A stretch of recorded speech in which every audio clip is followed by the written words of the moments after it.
Hello everybody, welcome to this episode of Creativity Techniques. So today we're going to look at flowcharts. So what are flowcharts?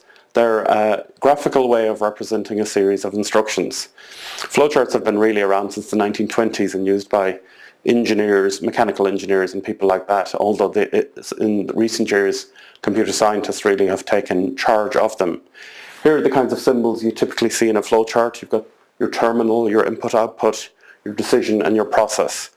And when we think about a flowchart, how we start is with a start terminal. So we say start, then our flowchart finishes with end. That makes perfect sense.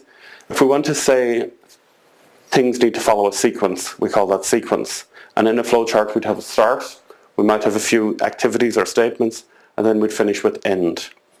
If we wanted to give people a choice though, so let's say I was asking somebody, would you like sugar in your tea?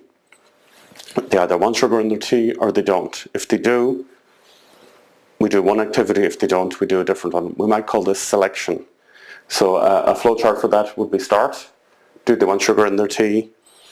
Yes, they do. Then we'll add sugar. No, they don't. Then we don't add sugar. Then we come down and end anyway. If we want to move on to looping, how might we might be asked to do something over and over again. If we want to do that, let's say something easy like filling a kettle. When do we stop filling a kettle? We check is the kettle full. If it's not, we keep filling it. We check if the kettle is full. If it's not, we keep filling. We check if the kettle is full. If it is, then we stop filling it. So we keep looping around checking if the kettle is full until it is full and then we stop. We call this process looping or iteration, sometimes it's called. So what does that look graphically? Start.